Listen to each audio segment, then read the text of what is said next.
мұрын қуысы кавумнази норма висцералистен зерттеу кезде бізге көрінеді.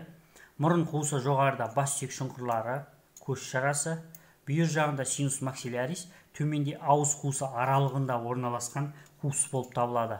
Мұрын қуысы, міне көрініп тұр, ортасында септум нази арқылы екі жартыға бөлінеді.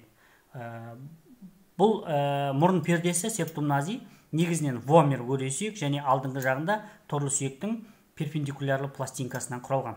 Бірақ бұл мұрын пердесі мұрынның кіреберісі алмұрт тәріздес форамин периформис дейін жетпейді, не көріп тұрсыздар, жетпейді. Оған дейін оның алдынан мұрын пердесінің шеміршегі арқылы ол толықтай алдына дейін жетеді. Сондықтан бұл жерде жетпейді. Ал форамин периформис бұл жағдайда толық бөлінбеген күйде қалады.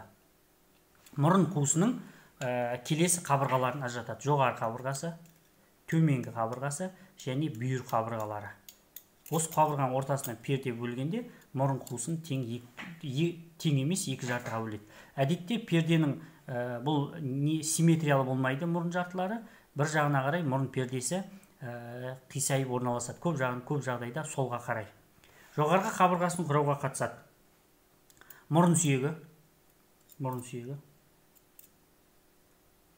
маңдай сүйегінің мұрындық бөлігі, егер жоғарыдан қарайтын болсақ, және торлы сүйектің ламина крибургозасы, және артқы жақта сына тәріз сүйектің денесінің аздаған бөлігі ғана жоғарғы қабырғасын құрауға қатысады. Төменгі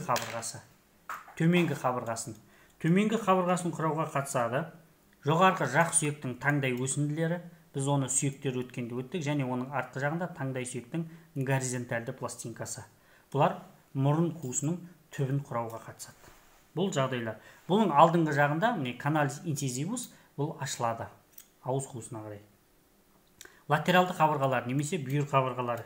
Латералды қабырғасын құрауға жоғарғы жақ сүйек денесінің мұрындық беті, ары қарай таңдай сүйектің перпендикулярлы табақшасы, оның артында сына тәріз сүйектің қанат тәрізді өсіндісінің медиалды табақшасы, сонымен қатар көз жасы сүйегі, торлы сүйектер де құрауға қатысады. Осы бүйір қабырғасында мұрын қуысының мұрын қалқандары орналасқан. Жоғарғы, ортаңғы, төменгі мұрын қалқандары міне көрініп тұр. Жоғарғы, ортаңғы, төменгі мұрын қалқандары. Тек жоғарғы мұрын қалқаны ғана ол өз алдына сүйек болып табылады, ал қалған жоғарғы және ортаңғы мұрын қалқандары бұл торлы сүйектің лабиринтінің өсіндісі ретінде орналасады. Соған сәйкес мұрын қуысының бүйір қабырғасында осы қалқандардың ортасында мұрын жолдары болады. Жоғарғы мұрын жолы, ортаңғы мұрын жолы және төменгі мұрын жолы. Екі жақта төменгі мұрын жолы, ортаңғы және жоғарғы мұрын жолдары. Meatus nasi superior, medius және inferior. Бұл мұрын қуысының бұл мұрын жолдарына келесі құрылымдар анатомиялық бөлімдермен мұрын қуысы байланыс жасайды. Жоғарғы мұрын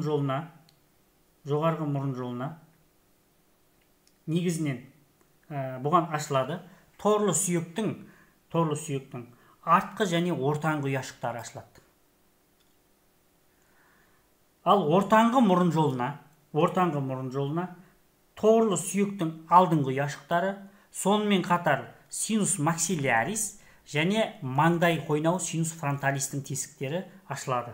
Ал төменгі мұрын жолына, мана көз шарасын түсіндіргенде айтып кеткенмін, каналис назолакрималис ашылады. Бұдан басқа мұрын қуысына жоғарғы мұрын қалқаны деңгейінде оның артқы шетіне апертура синус сфеноидалис ашылады, яғни сына тәріз сүйектің қойнауының тесігі. Ал ортаңғы мұрын қалқанының артқы шетіне форамин спинопалатинум ашылады. Әдетте форамин спинопалатинум ортаңғы мұрын жолын негізінен қанат таңдай шұңқыры фосса птеригопалатинамен байланыстырады.